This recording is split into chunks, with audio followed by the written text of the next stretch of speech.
Revivons ensemble notre dernière expérience arctique en visitant la ville d'Oslo.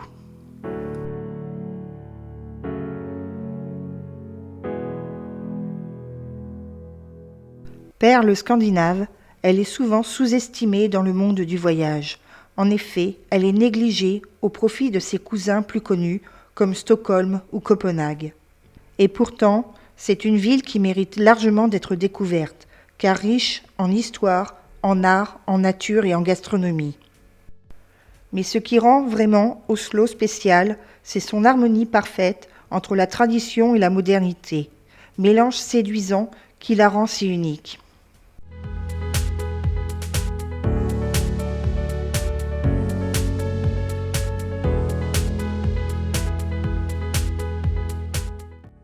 Oslo est la capitale et la ville la plus peuplée de la Norvège.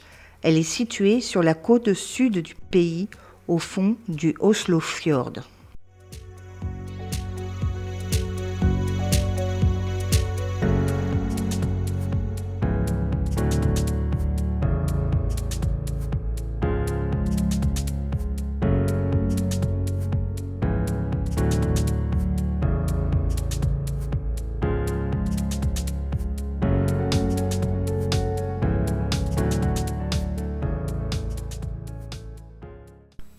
On attribue traditionnellement sa fondation à Olaf Tryggvason vers l'an 1000.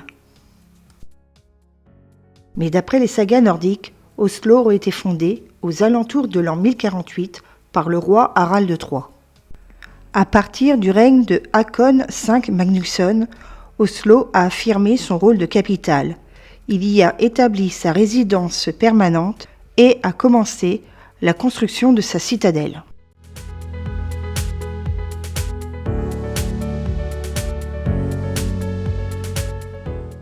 En 1613, au Moyen Âge, le nom de la ville était transcrit Aslo aussi bien qu'Oslo, soit la terre des As. Le mot lo en vieux norrois signifie clairière ou bande de terre. Le terme As en vieux norrois fait référence à une des deux grandes familles de dieux nordiques.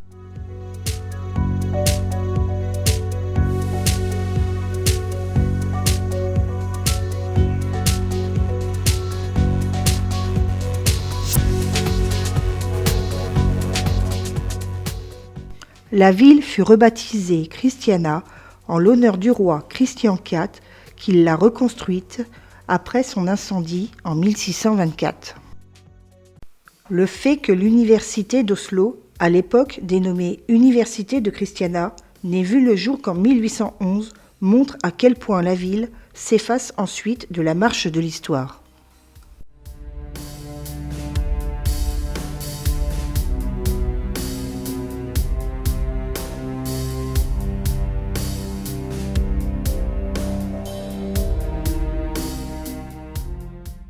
Au cours du siècle industriel, Christiania regagne son statut de centre commercial et culturel de la Norvège.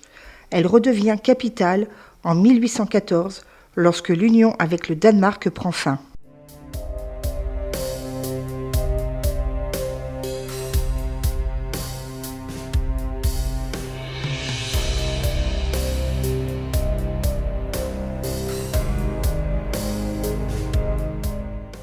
La proposition de construire une résidence royale à Oslo, à cette époque Christiania, est soulevée pour la première fois à l'Assemblée nationale norvégienne en 1821. Ce n'est que l'année suivante, lorsque le roi Charles III Jean propose lui-même l'idée, qu'elle est acceptée. C'est lors d'une promenade sur la colline de Bellevue, à l'ouest du centre-ville de l'époque, que le roi Charles III Jean choisit l'emplacement de son futur palais.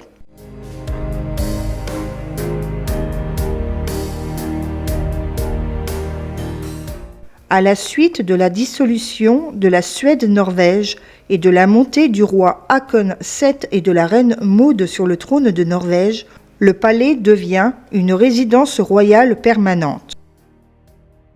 Le palais, comme toute résidence royale en Norvège, est gardé par la garde royale norvégienne. La relève quotidienne des gardes a lieu tous les jours à 13h30.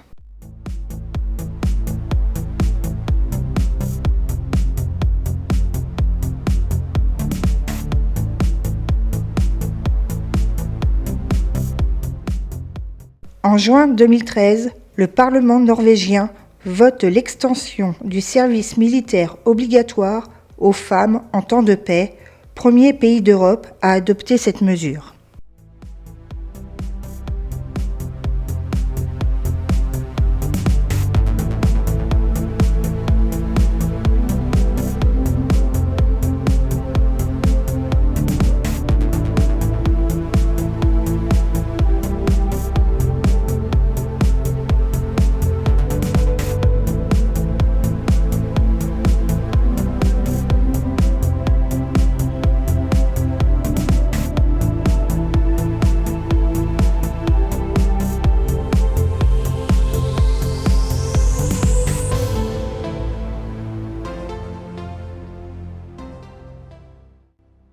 La place du Palais est un lieu de rencontre important entre la famille royale et le peuple norvégien. Ainsi, chaque année, lors de la célébration du jour de la Constitution norvégienne à Oslo, le 17 mai, les membres de la famille royale saluent le peuple depuis le balcon.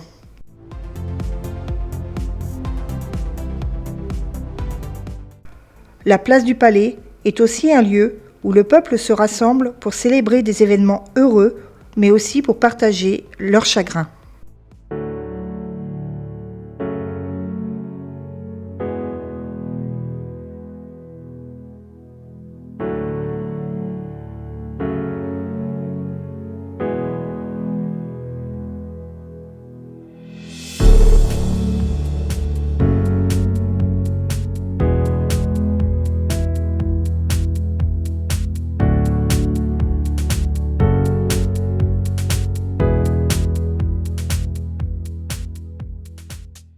L'hôtel de ville d'Oslo abrite l'administration de la ville, mais également des ateliers et galeries d'art.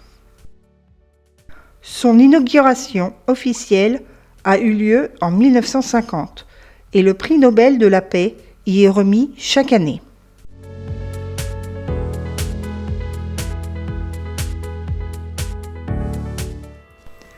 Avec ses 49 cloches, le carillon de l'hôtel de ville contribue largement à l'identité du bâtiment. Les ritournelles sont jouées 18 fois par 24 heures et tous les premiers mercredis du mois, il y a un concert de carillon à 11 heures.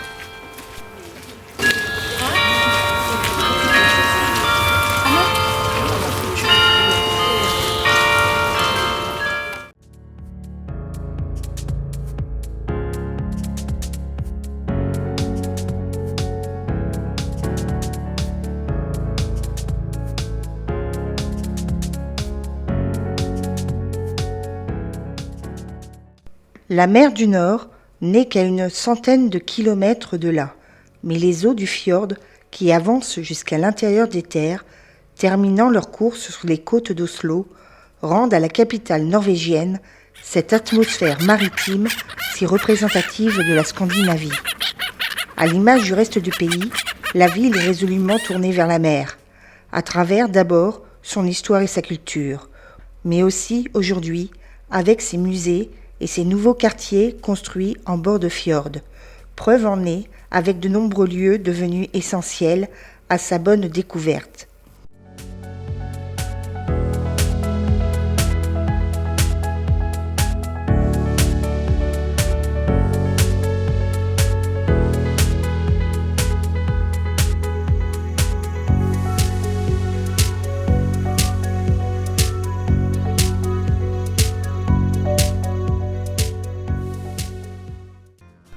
Proche du port et de l'hôtel de ville, nous rentrons dans la citadelle d'Akershus.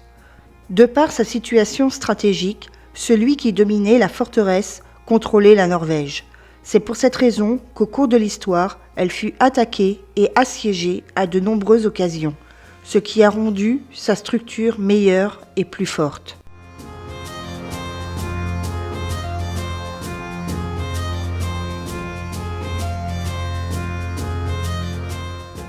Les bâtiments et les tours angulaires trapus aux murs crénelés de plusieurs mètres d'épaisseur, sont du Moyen Âge. La citadelle veillait sur la sécurité du roi Haakon V et de ses sujets norvégiens.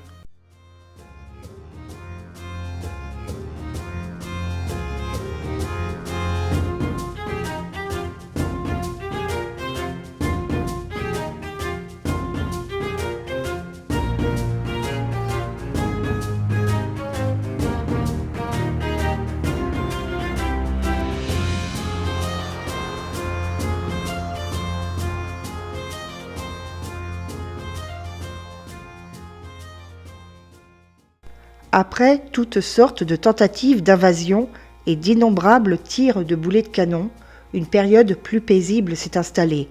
Le roi Christian IV en a profité pour convertir le château en palais de la Renaissance, doté de majestueuses salles de bal.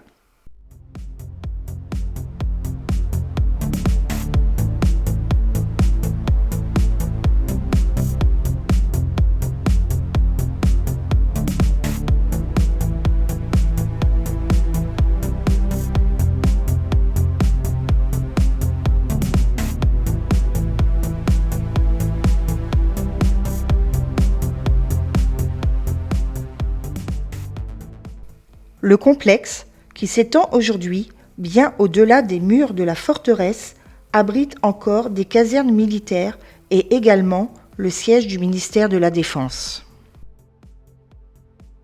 C'est un endroit prisé, propice à la détente, mais beaucoup de sang a été versé dans et autour de la forteresse au fil des ans. Pendant la Seconde Guerre mondiale, les résistants norvégiens étaient exécutés par des pelotons nazis sur le site. Et après la guerre, ce fut le tour des collaborateurs. On est loin d'y penser. Les murs de la citadelle, couvertes d'herbes, luxuriantes, constituent un cadre idéal pour se promener ou pique-niquer, tout en admirant la vue panoramique sur le port et la ville.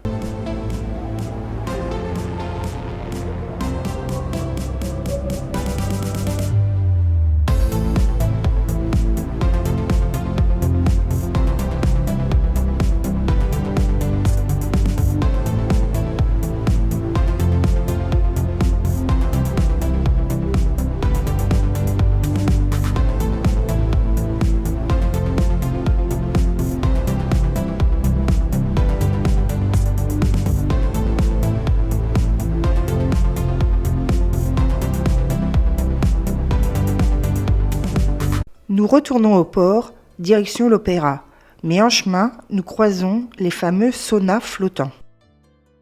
Tradition datant de l'ère viking, elle n'a rien d'exceptionnel. Liée à certaines périodes ou activités, ce rituel de santé et de bien-être est réellement ancré dans le quotidien des Scandinaves. Ils vont au sauna très régulièrement et tout au long de l'année, mais le sauna est bien plus qu'un soin du corps. C'est également un lieu d'échange et d'intimité entre amis. On s'y retrouve pour discuter et partager un moment agréable.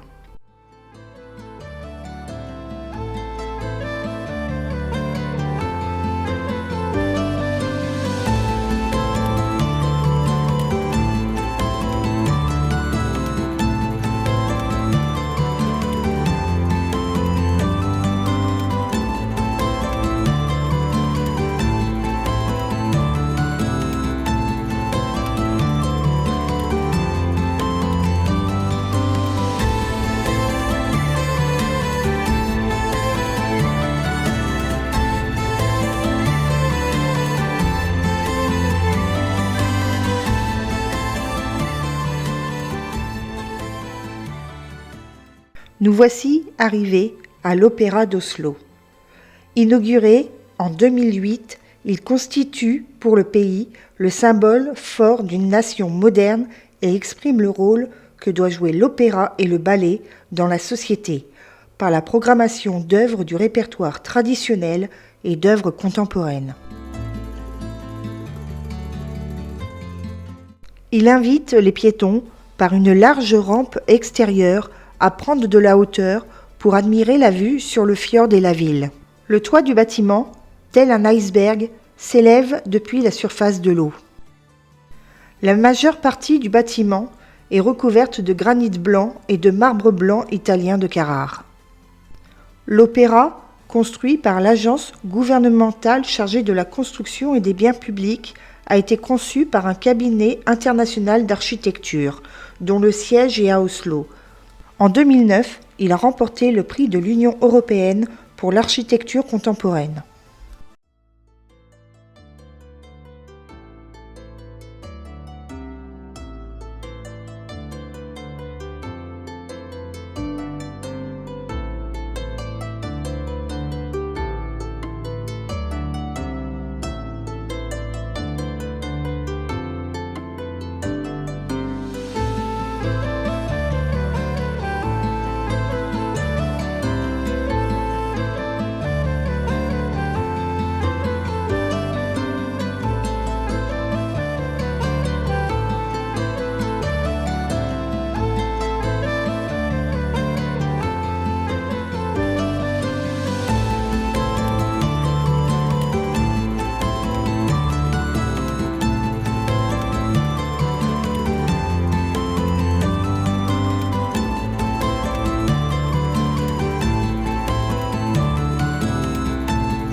La sculpture de Monica Bonvicini est une interprétation en 3 dimensions de la peinture d'un grand peintre, la mer de glace. Elle fut essentiellement référence au motif central de l'œuvre, les pics massifs de glace, allégorie de la puissance et de la magnificence du Nord.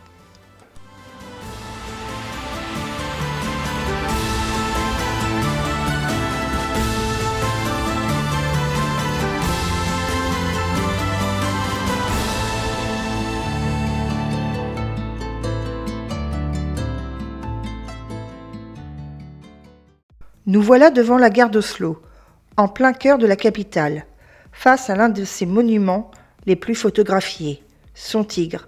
Cela peut surprendre, mais Oslo est aussi appelée la ville du tigre. C'est en l'an 2000 qu'un groupe immobilier décide d'offrir un cadeau à la ville pour célébrer son premier millénaire. La ville choisira son animal emblématique et recevra donc cette statue de bronze de 4,50 m de long qui accueille les visiteurs devant la gare. Le surnom de ville du tigre provient d'un poème de l'auteur norvégien Bjørnstjerne Bjørnson, à qui l'on doit également l'hymne national du pays, et dans lequel se battent en duel un cheval et un tigre. L'un représentant la tranquillité de la campagne et l'autre la dangerosité de la ville. Mais le tigre était surtout une critique de la politique timide et changeante d'Oslo, qui variait selon le contexte et n'arrivait pas à se sortir de l'emprise de la Suède. On était alors en 1870. Aujourd'hui, le surnom de ville de tigre n'a aucune connotation négative et apporte une touche originale à la grande place de la gare.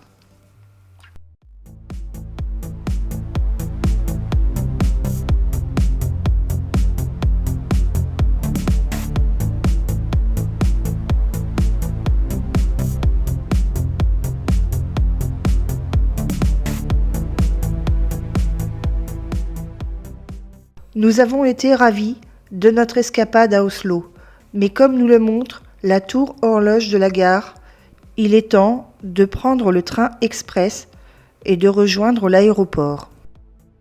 Nous repartons avec dans nos bagages d'innombrables images que nous prenons tant de plaisir à vous partager. Nous vous disons à bientôt pour d'autres découvertes, d'autres voyages.